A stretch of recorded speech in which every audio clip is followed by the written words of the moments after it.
Okay? So, kita na lang, no? Mag-usisa ta, kada isa sa tuwa.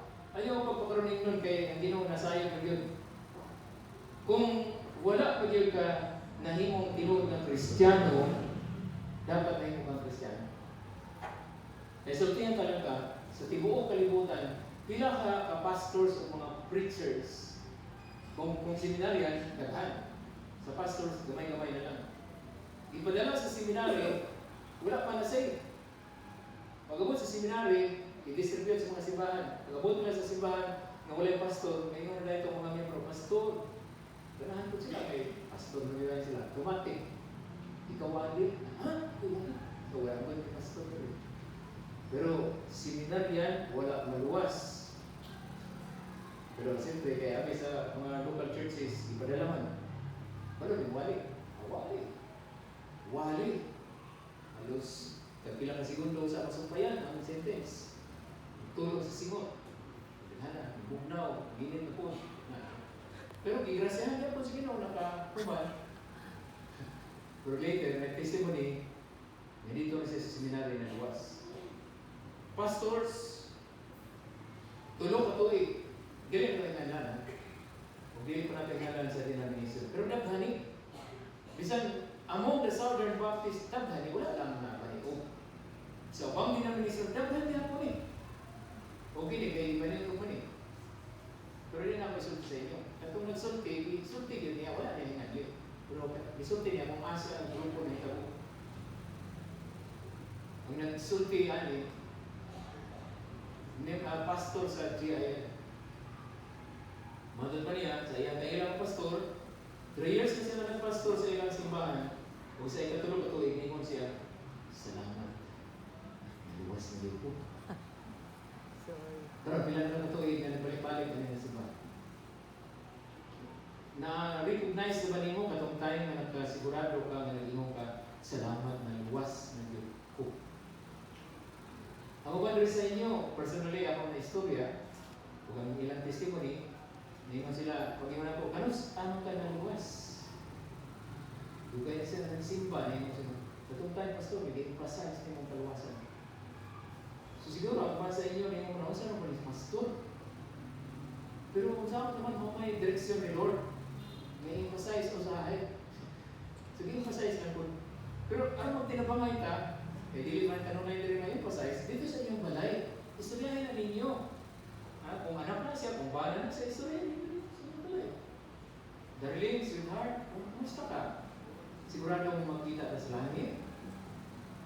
Hindi na naman yung mag-abot ang impyerno ng langit. Na, labya, di ba ni mami? Na, diba magkita lang ka na mga faithful. Dili judgment ka na po istorya. Basi ganit. Kasi hindi ka na po mga faithful sa simbahan. Sige ko magkatu, perni. Pero, basi tungkol lang sa mga respeto sa mga as parents ni mo. Basta mag-yun. Sure na mo ha? Kung may mga leksyon, kasagaran na ba? Mga gapuso, may kira. At yung ka 15 anyos ng simba, talag sa ginaming mga leksyon. Pero kung sure, kung naman yun, mo kayo mama ka, papa ka, o asawa mo ka, paano mo ka, kung naman yun, darling, hindi may judgment na mo kayo sa darling. Pero naman sure mo yun ka. Ay sure, kaya ang 15 katuwing mo, balik siya, hindi ko maluwas. Kedua na ko na pabaptize kay kung ka na kanyang tinubagan, kung na kung sure mo na kasi sa istorya na mo. Pero ang tinsong tuwa. Kasalanan mo sa sa mga naunang naluwas, hindi maluwas ang mahal sa kinabuhi kay pag-adultery, dahil kung man ang wali sa pastor dito sa balay. Dahil si pastor ganyan, ingon ba ito? Niya wala ni simba ang asawa. Suko kayo asawa sa pastor. Patay mo yung pastor kita mo. Kung ang ba ang asawa ka nagsimba, paano? Ilaw na yung pastor. Pero pinilhanan nyo, kuyawan na nanay nga, nanay manguhin sa ito. Nanay nagbuhiton na ta. Pero of course, sagot si Rodan kung paano na iibig. So, tinabangay ka, actually, masig magsalig mo mga ginikanan na inyong mga anak, ang mga Sunday school teachers ang responsible sa pagtudlo. Ang Biblia ba ang nagsulti? Itudlo ini sa inyong mga anak. Sa next generation. Meaning, ang parents na ditudlukan, Lahat sa school teachers, yes. Pero tuduan ako sila. Sa balay pandaan, nakasabot na sila sa dapat nila masabtan. Kung sa ako nila ang paghatag o ako mga prioridad sa pag-alagad sa Diyos ng pinilala. Manginawag ko nga itong nasabtan. In all your ways, acknowledge Him, nga siya, and He will direct your path. So kung i-acknowledge na ito siya, actually, ginamit ko yung sabton is submission, obedience.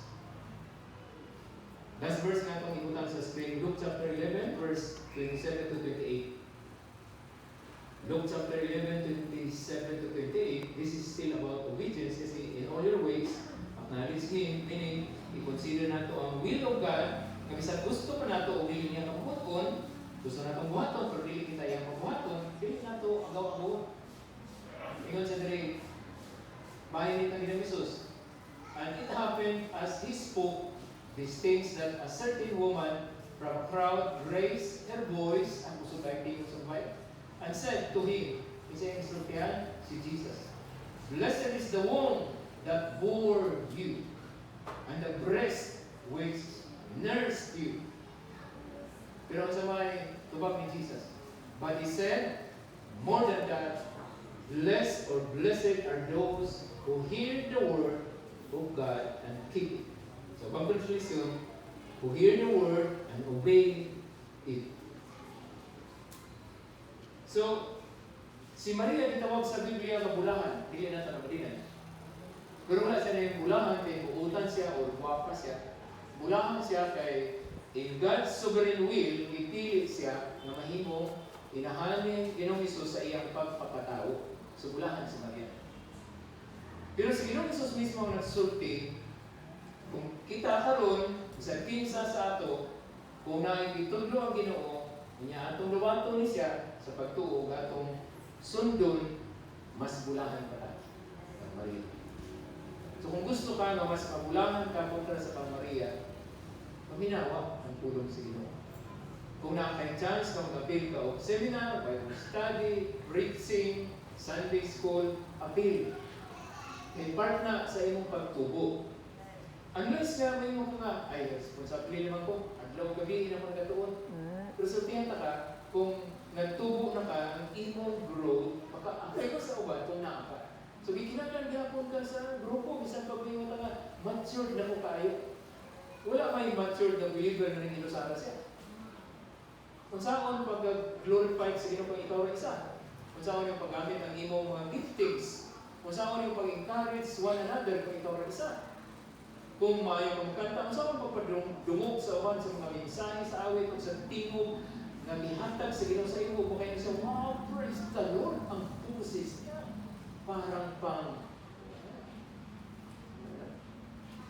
So wala isa ka believer na magpuyo siya na siyara. Kaya kung ingana siya, wala siya kasabot sa iyang pagkamagtotoo. Ang parte mo dito sa lawas ni Kristo. Ang ginamit ko nga, na-challenge kita, kaya kung sa tari, more than that, blessed are those who hear the word of God and keep it.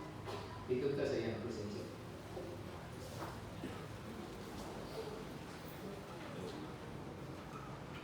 Trust and obey, for there is no other way to be happy in Jesus.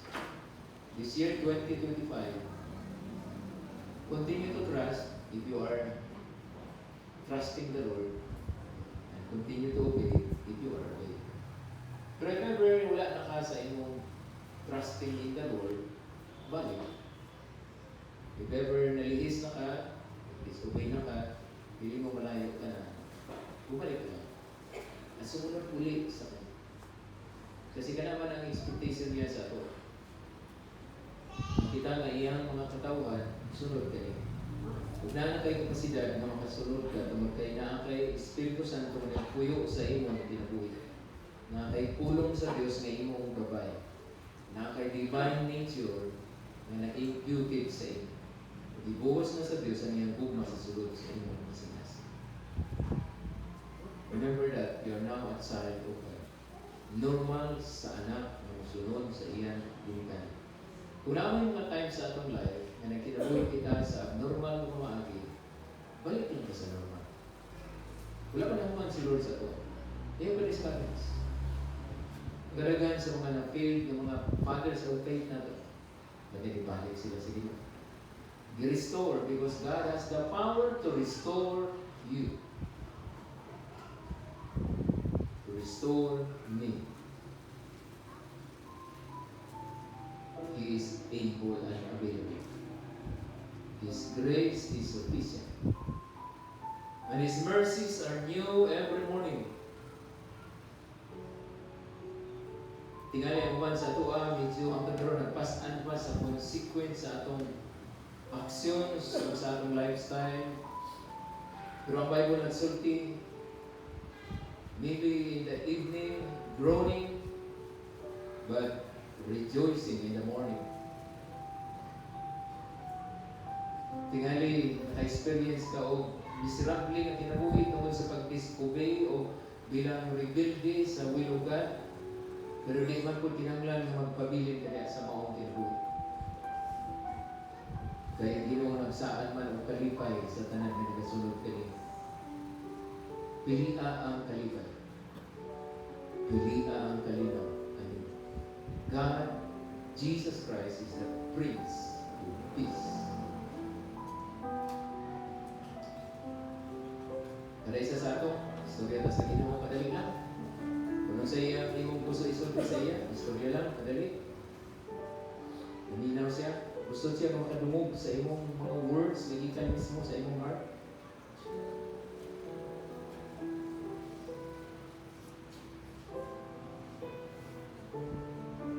Our loving God, Heavenly Father, thank you. Kaya isa many times, na-fail ka na mo, na-disobey, pero giagap mo rin mong pag-usab, kaya imo kami gigugma, imo na imong anak. Kung may mga times nga under sa disciplinary action kami, still, because of your love. Salamat kayo, Ginoo, kay pagkadako sa privilege, sa oportunidad na imong gihatag ka namin. May ikaw mismo nagtawag ka na mo na imong mga anak, o kami imong ginahagi, na magtawag ka nimo. Itagaan mo authority, matungod, na magtawag ka nimo amahan.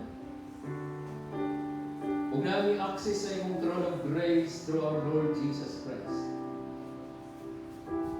Dili sana kami ma-deceive sa imong kung mabutaan. O dili uta na mo maabuso kini mo access sa imong throne of grace. O dili uta na mo kini mapasagdan to the point na wala kini magpulos sa among kinabuhi. Wala kaayo na mo napahimuslan ng maong privilege kami namin. Yan nakasabot kami na kung kami kanunay magduol sa imong trono sa grasya, kadawat kami sa kaluoy sa imong mga grasya na aming tinaglan. Aron po na magamit na mo kini sa paghimaya sa imong pangalan.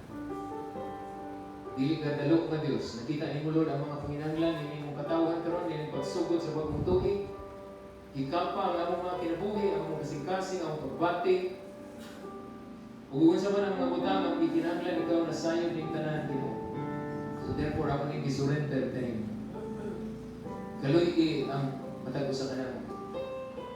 Ug i-build ang among kinabuhi aron nga mahimo mig fruitful o mapuslanon sa imong tabangan ning ining bagong tuig. Salamat Lord sa imong pag-preserve. Salamat sa imong pag-extend. Salamat sa tanang mga blessings na naka-prepare na para sa matag usap. Kung by faith karon nabuntag Lord, dako kaayo ang among pananaw ng mga good things coming pa, ang mga blessings, more blessings coming pa. Na dili mo i-withhold sa imong katawahan. Kaya gusto nimo nga kami makitaan sa kalabutan nga kami imong ipanalaminan. Kaya kami mga katawhan na nagsunod man sa imong kabuton. O karon nga dili namo kinitaguan nga mga panalangin kundi dili namo kini sa i-share sa uban.